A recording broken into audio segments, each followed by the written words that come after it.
Hello दोस्तों, देखिए आज हम लोग ये नया यूजीसी एक्ट आया है, इसको लेके देश भर में विरोध क्यों है इसको समझेंगे। प्लस डिटेल में देखने की कोशिश करेंगे कि भाई जो इसमें मुद्दे उठाए गए हैं या जो टॉपिक एक्ट में दिया गया है उसमें क्या क्या प्रॉब्लम है, यहाँ पे कहाँ पे ग्रे एरिया है, कहाँ पे क्या फ़ायदा है, उसको हम लोग डिटेल में देखेंगे। ठीक है, चलिए स्टार्ट करते हैं। देखिए ये जो पूरा इनका ऑफिशियल जो गजट आया है इसको हमने पूरा डिटेल में देखा पढ़ा है। इसमें कुछ इंपॉर्टेंट टॉपिक है। ठीक है, देखिए ये यूजीसी द्वारा जो जारी किया गया है इसको लेके अभी देखिए इसमें क्या है कि इसकी कुछ डेवलपमेंट देखिए, मैंने पूरी डिटेल में इस पीडीएफ को पढ़ के देखा है कि इसमें किस टॉपिक पे क्या चर्चा की गई है। इसको हम लोग देखने की कोशिश करते हैं। ठीक है, चलिए स्टार्ट करते हैं कि इसमें देखिए मेन ये है कि इसके पहले यूजीसी का एक्ट पहली बार नहीं आया है। ठीक है, इसके पहले भी 2012 एक्ट हमारे यहाँ यूजीसी का चलता था यूनिवर्सिटी में। ठीक है, अब इसमें क्या चेंजेस आए देखिए, 2012 में जो था एक प्रकार से क्या था, एडवाइजरी था। ठीक है, एडवाइजरी मतलब क्या हो जाता है, जैसे होता है ना कि भाई एक दिशा निर्देश था। ठीक है, जैसे नहीं होता कि भाई कहीं पे कुछ जैसे कि मान लिया अभी 26 जनवरी थी। ठीक है, तो सरकार ने एक ऐड जारी कर दिया या उस स्टेट की, जैसे दिल्ली में गणतंत्र दिवस की परेड निकलती है, झांकियाँ निकलनी होती है, तो सरकार ने एक एडवाइजरी या पुलिस ने एक एडवाइजरी जारी कर दी कि आप इस रोड से मत जाइएगा, अगर आप लोग जाते हैं तो ट्रैफिक मिलेगा या जाम मिलेगा। ठीक है, तो मतलब अगर ऐसा नहीं है कि आपको अगर उस रास्ते से जाएंगे तो कोई पनिशमेंट है, नहीं, अगर आप नहीं उस रास्ते से जाएंगे तो आप जाम में फंसेंगे, आपको लंबा टाइम मिलेगा। तो इसलिए एक एडवाइजरी मतलब दिशा निर्देश होता है। बट इस एक्ट में, अब देखिए इस एक्ट में क्या चेंजेस, इस एक्ट में क्या कहा गया है कि भाई ये जो एक्ट है ये जो है मैंडेटरी है।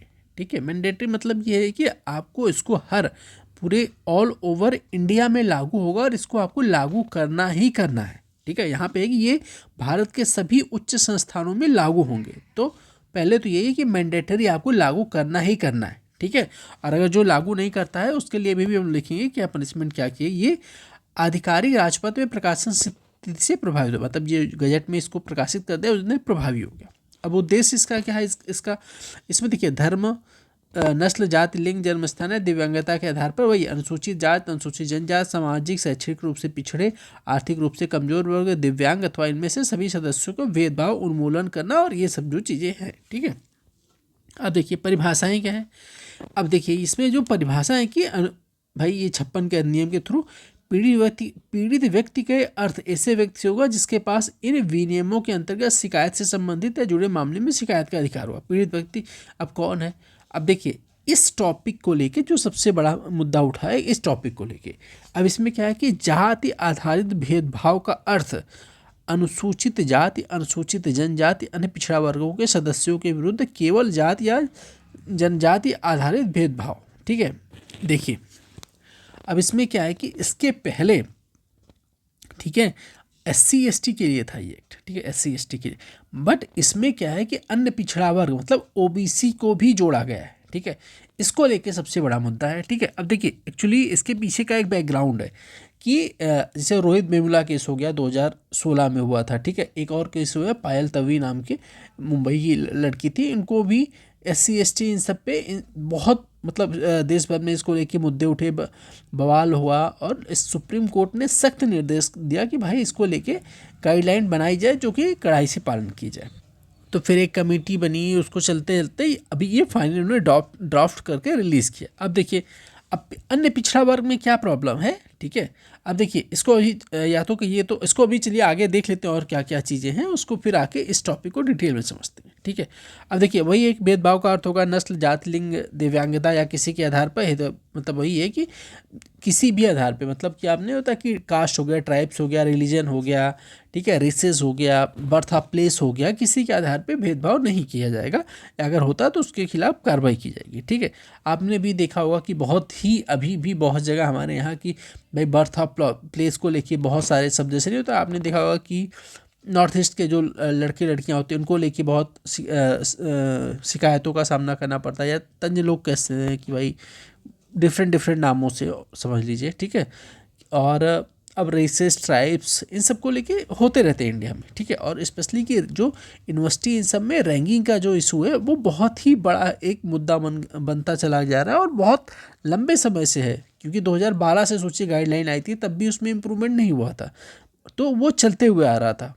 तो इसको लेके दूर करने के लिए इन्होंने एक गाइडलाइन दी, वो ये कि सभी से अर्थ होगा, एक समिति बनाई जाएगी, हेल्पलाइन नंबर इशू की जाएगा, ये सब इसमें इस एक्ट में पूरा किया गया है। ठीक है, वही है लिंग के अर्थ में देखिए कि मतलब महिला पुरुष और थर्ड जेंडर को भी इसमें शामिल किया गया है। अब संस्थान का प्रमुख का अर्थ होगा कि जैसे जो कमेटी बनाई जाएगी उसमें संस्थान के प्रमुख मतलब कि वही है कि कुलपति होंगे या फिर वही होता है डीम्ड यूनिवर्सिटी के जो प्राचार्य अध्यापक, इन सबसे मिला के एक पूरी इसमें डिटेल में बनाई जाएगी कमेटी, और उसके बारे में पूरा इसमें डिटेल। समता का अर्थ है कि हितधारकों के बीच समता एवं समन्वय का कर्तव्य होगा। ठीक है, वही है कि उन्मूलन करना जाति धर्म भाषा निर्जाति इन सबको बात करके की गई है। ठीक है, और दूसरी चीज़ है कि इसमें समान अवसर के केंद्र की बात की गई है। ठीक है भाई, कि सामाजिक शैक्षिक रूप से इसमें सभी लोग समान, क्लास इन सब को लेकर डिफरेंट ना हो। बट देखिए इसमें क्या है कि अब देखिए मेन मुद्दे पे आते हैं। तो समता समिति के गठन में क्या होगा, वही होंगे कि संस्थान के प्रमुख इसके अध्यक्ष होंगे, और ये इसमें कहा गया कि भाई महिलाएं होंगी, पिछड़े सदस्य होंगे, मतलब SC ST OBC, और अगर कुछ छात्रों को शामिल किया जाएगा। इन सबसे मिला के एक कमेटी बनाई जाएगी जो अगर कोई शिकायत मिलती है तो उसके खिलाफ कार्रवाई करने या फिर उसके मतलब होता है ना कि भाई मुद्दे को देखना, इन सबसे लेके वो चीज़ें दी गई हैं। भाई ये कि प्रतिनिधित्व होगा इसमें अल्पसंख्यक, दिव्यांग, अनुसूचित जाति, महिलाओं का, सबका। ठीक है, 2 वर्ष का कार्यकाल होगा, कुछ 1 वर्ष के लिए स्पेशल आमंत्रित सदस्य होंगे। ठीक है, कोरम की बैठकें कितने दिन में होंगी और 6 महीने के भीतर इसमें जो आपको रिपोर्ट देनी होगी। इन सबसे लेके पूरा वो डिटेल में एक ड्राफ्ट बनाया गया। ठीक है, ये हेल्पलाइन नंबर जारी किया जाएगा, उपाय क्या किए जाएंगे, ये सब कुछ चीज़ें। ठीक है, अब देखिए अब वही इसमें ये भी है कि भाई अगर कोई शिकायत कर देता है, अगर उसको लगता है कि भाई वो निचली जात का है, उसके अगर वो अपनी जो है कि भाई शिकायत किस नाम से अपना पहचान वो गोपनीय रखना चाहता है, तो उसके लिए भी एक प्रावधान किया गया कि भाई उसकी पहचान गोपनीय रख के भी शिकायत दर्ज की जा सकती है। अब देखिए आते हैं जो मेन मुद्दे, अब मतलब पूरा डिटेल में है और चीज़ें कि हाँ कमेटी होगी, शरीर का 30 दिनों के भीतर आपको निपटाना होगा, और इसमें कि कौन कौन सुनवाई होगी, कि हाँ अपील की जा सकती है, इसमें ये पूरी डिटेल में चीज़ दी।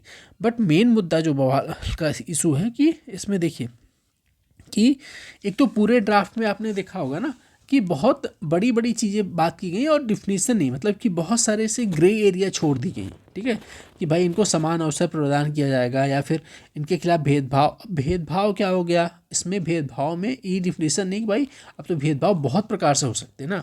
अब देखिए समानता का अवसर प्रदान करना से लेके हर चीज़ में एक ग्रे एरिया छोड़ दी गई है, जो ब्रॉड शब्द यूज़ किए गए कि जिसमें एक दुरुपयोग हो सकता है। ठीक है, और दूसरी चीज़ है कि अगर आपने यहाँ पे सबसे बड़ा है कि भाई अब देखिए इसमें क्या है कि OBC हो गए, SC ST हो गए।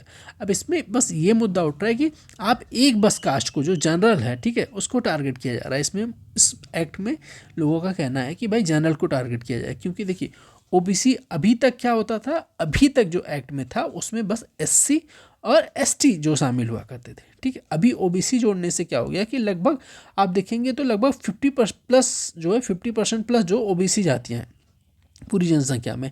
तो इतने बड़े जनसंख्या को एक शामिल करना, एक तो यही बड़ी बात है कि भाई OBC में आप देखेंगे तो बहुत सारे वर्ग हैं, बहुत सारी जो OBC की जातियाँ उसमें वो एक अच्छे सामाजिक बैकग्राउंड से आते हैं। ठीक है, अब उन बहुत अच्छे मतलब नहीं होता कि आप देखेंगे तो OBC में बहुत धनाट मतलब जो होता है ना कि आप क्रीमी लेयर से उन सबसे ऊपर की जातियाँ भी OBC में शामिल हैं, क्योंकि OBC एक जनरल के बाद है तो एक बहुत बड़ा एक कैटेगरी हो जाती है। आपने पूरा इसमें क्या कर दिया कि OBC SC ST OBC सबको शामिल कर, बस जनरल अलग हो गया। तो अब इसमें यह है कि कोई भी किसी से भी बदला लेने के लिए आप आरोप लगा सकते हैं। अब जनरल में क्या है, अब इसमें क्या है कि ये जनरल जो वर्ग है वो ज़्यादा विरोध कर रहा है, क्योंकि भाई देखिए सही बात है कि इसमें बस एक जाति अब जनरल बची है और सबके सबके जो है प्रोटेक्शन दिया गया कि भाई OBC हो गया, SC ST और जो ट्राइब्स और मतलब ये माइनॉरिटी ट्राइब्स, ये लोग तो हैं ही चीज़ों को लेके।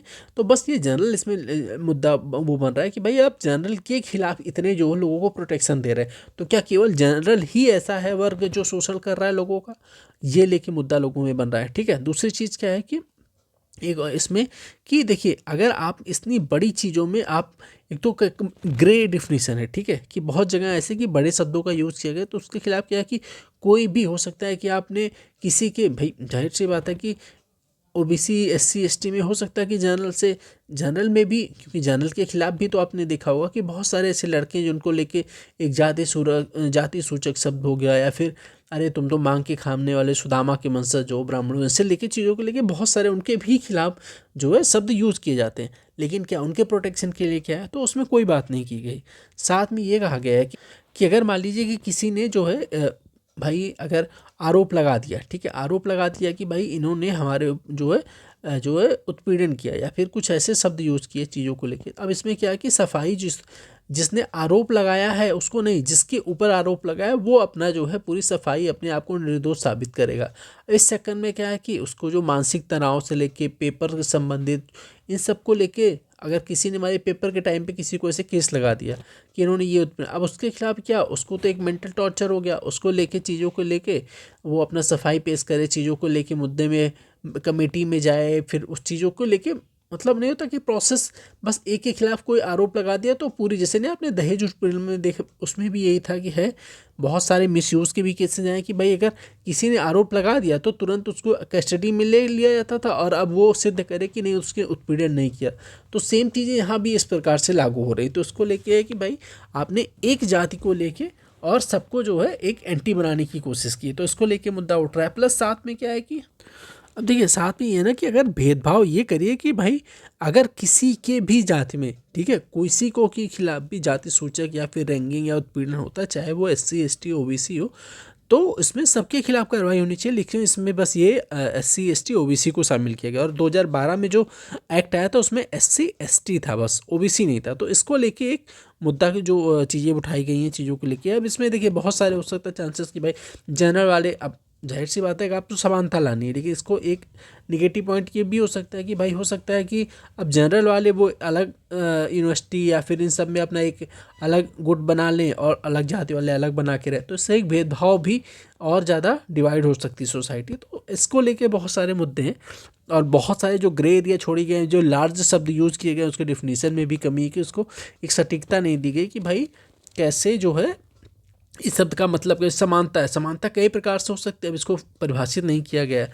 तो इन सब कुछ चीज़ों का मुद्दा लेके है, और इसी को लेके लोगों में रोष है और चीज़ों को लेके चल रहा है। जाहिर सी उम्मीद है कि सरकार इसको लेके जल्द ही अपना पक्ष रखेगी, या फिर जो भी देखते हैं आगे जैसा भी अपडेट होगा देखते रहेंगे, अपडेट मिलता रहेगा। मिलते हैं नेक्स्ट वीडियो में, तब तक के लिए धन्यवाद।